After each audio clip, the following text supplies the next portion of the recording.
안녕하세요. 뷰티풀 라이프 캐스터 김형숙입니다. 너만의 공간을 가져라 낭독입니다.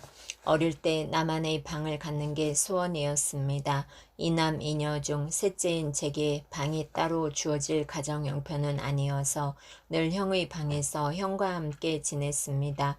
그러다가 고등학생 때 제 방이 하나 주어졌습니다. 의대생이던 형이 입주 가정교사 생활을 하기 위해 집을 떠남으로써 다행히 제 방이 생긴 것입니다. 그때 얼마나 좋았는지 모릅니다. 밤늦게까지 라디오를 듣거나 헌책방에서 사온 문학 잡지를 읽거나 끙끙대며 시쓰기에 몰두했습니다. 나만의 공간에서 나만이 느끼는 아늑한 자유로움이 저를 점차 문학소년으로 이끌어 갔습니다. 그때 이후 지금까지 제 방, 즉 나만의 공간이 없었던 적은 없습니다. 크지는 않지만 늘 책상과 의자와 책이 있는 제 방이 있었습니다. 저는 제 방에서 문학을 꿈꾸었으며 제 방에서 인생의 빛과 어둠을 이해하려고 노력했습니다. 제 방은 저의 또 다른 모습으로 제 방이 없는 저 자신을 생각할 수 없습니다. 제 방은 단순히 물리적 공간이 아니라 언제나 어머니 품속 같은 존재로 힘들 때나 슬플 때나 그 품속에서 안식과 평화를 얻곤 했습니다. 고독을 사랑할 줄 알아야 한다. 너만의 공간을 가져라. 그 공간에 하나님이 계시면 좋겠고, 어느 책에서 한 수사님이 하신 말씀을 우연히 읽게 되었습니다. 아니, 나만의 공간이 있잖아. 내 방이라는. 처음에는 그런 생각이 들었지만 너만의 공간이란 내면의 공간, 즉 제 영혼의 공간을 의미한다는 것을 알 수 있었습니다. 나만의 방이라는 물리적 공간이 영혼의 공간으로 변화되어야만 공간으로서의 진정한 가치를 지닐 수 있다는 의미였습니다. 영혼의 공간이 있어야만 진정 홀로 있을 수 있으며 진정 홀로 있어야 자신을 들여다볼 수 있다는 말씀이었습니다. 언젠가 도공이 흙으로 사발을 만드는 과정을 옆에서 지켜본 적이 있었습니다. 도공은 그릇의 형태를 만드는 것 같았지만 실은 그릇의 빈 공간을 만들고 있었습니다. 바로 그 공간이 있음으로써 쓸모있는 그릇으로 완성되었습니다. 제가 하나의 그릇이라면 나라는 사발에 나만의 빈 공간이 얼마나 있는지, 행여 아무것도 담을 수 없을 정도로 꽉 차 있는 것은 아닌지 염려스럽습니다. 그래서 저는 지금 제 물리적 공간 속에 영혼의 공간이 형성될 수 있도록 노력하고 있습니다. 제가 법정 스님을 존경해 맞이 않는 까닭은 법정 스님께서 평생 나만의 공간을 가졌다는 점입니다.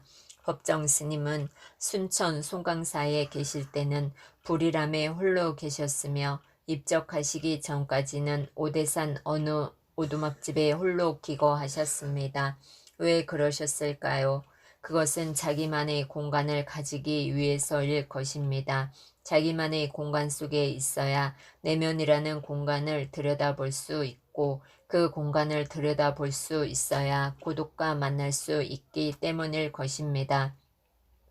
만일 법정 스님께서 고독과 만날 수 있는 나만의 공간을 마련하지 않았다면 그 공간 속에 부처님의 말씀 또한 자리 잡기 어려웠을 것입니다. 인생에서 자기만의 공간을 지닌다는 것은 이처럼 중요한 덕목입니다. 그러한 공간이 있어야만 진정 자신을 들여다볼 수 있는 고독과 만나게 됩니다. 파블로 피카소가 고독이 없다면 그 어떤 것도 만들어질 수 없다고 한 까닭도 바로 거기에 있다고 생각됩니다. 복잡다단한 정보화 시대를 살아가고 있는 제게 지금 시급히 필요한 것은 다양한 정보를 얻는 일보다 홀로 있기를 시도하는 일입니다. 아무 말도 하지 않고 아무런 행위도 하지 않고 홀로 고요히 시간을 보내는 일이 이제 저에게도 필수가 되었습니다. 인간의 모든 문제는 홀로 자신의 내면을 들여다보지 않는 데서 발생하는 것일 수 있으므로 저도 이제 홀로 있을 수 있는 나만의 공간을 소중히 여깁니다. 청년 예수가 홀로 있을 수 있는 공간을 찾기 위해 광야로 나간 까닭도 나만의 공간 속에서 진정 자유와 평화의 삶을 얻을 수 있었기 때문일 것입니다. 오늘 나만의 공간을 다시 들여다봅니다. 웬일인지 텅 비어 있습니다. 캄캄한 어둠뿐입니다. 문득 우화 한편이 떠오릅니다.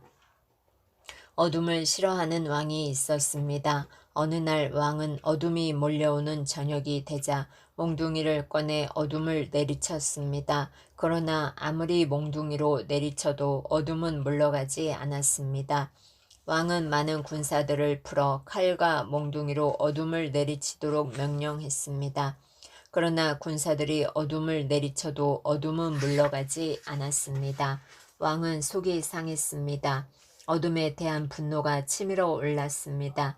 그때 어린 왕자가 촛불을 들고 왕에게 다가왔습니다. 어둠은 금세 사라졌습니다. 내 영혼의 공간이 어둠으로 덮여 있다면 위의 이야기에서처럼 촛불이 필요합니다. 내 공간에 모과향이 필요하다면 못생긴 모과 하나가 고요히 놓여 썩어가야 합니다. 이렇게 나만의 공간에 무엇이 존재하느냐 하는 점은 아주 중요합니다. 피천득 선생은 내 마음의 허공을 그대로 둘지언정 아무 곳으로나 채우지는 아니한다고 하셨습니다. 이는 공백은 비어있는 곳이고 여백은 바늘 하나 찌를 곳 없는 충만을 뜻한다고 한 화가 이종상 선생의 말씀과 일맥상통합니다. 나만의 공간에서 중요한 것은 공백이 아니라 여백입니다. 너만의 공간을 가져라고 하신 수사님은 그 공간에 고독이 있어야 한다고 했는데 고독 또한 공백이 아니라 여백의 의미를 지닙니다. 그래야만 고독이 절대적 존재적 수직적 의미를 지닐 수 있습니다. 절대자와 나와의 존재적 관계를 성찰하게 해주고 그 관계 속에 있는 나 자신을 깊이 들여다보게 해줄 수 있습니다. 사람은 이 세상에 올 때 하나의 씨앗을 지니고 온다고 합니다. 그것은 절대자로부터 부여받은 씨앗일 것입니다. 그 씨앗이 피어 올린 한 송이 꽃이 바로 내 존재의 모습이며 그 가치일 것입니다. 그런데 그 씨앗이 제대로 움트려면 자신에게 알맞은 땅을 만나야 합니다. 그 땅이란 곧 자기만의 영혼의 공간일 것입니다. 저는 수사님의 말씀이 나만의 영혼의 공간에서 나만의 존재의 이유와 그 가치를 깨달아라는 뜻이라고 생각합니다. 오늘 저희 시 바닷가에 대하여를 통해 나만의 공간을 함께 거닐고 싶습니다. 누구나 바닷가 하나씩은 자기만의 바닷가가 있는 게 좋다. 누구나 바닷가 하나씩은 언제나 찾아갈 수 있는 자기만의 바닷가가 있는 게 좋다. 잠자는 지구의 고요한 숨소리를 듣고 싶을 때, 지구 위를 걸어가는 새들의 작은 발소리를 듣고 싶을 때, 새들과 함께 수평선 위로 걸어가고 싶을 때, 친구를 위해 내 목숨을 버리지 못했을 때, 서럽게 우는 어머니를 껴안고 함께 울었을 때, 모내기가 끝난 문혼의 저수지 둑 위에서 자살한 어머니의 고무신 한 짝을 발견했을 때, 바다에 뜬 보름달을 향해 촛불을 켜놓고 하염없이 두 손 모아 절을 하고 싶을 때, 바닷가 기슭으로만 끝없이 달려가고 싶을 때, 누구나 자기만의 바닷가가 하나씩 있으면 좋다. 자기만의 바닷가로 달려가 쓰러지는 게 좋다. 경청해 주셔서 감사합니다. 김형숙입니다.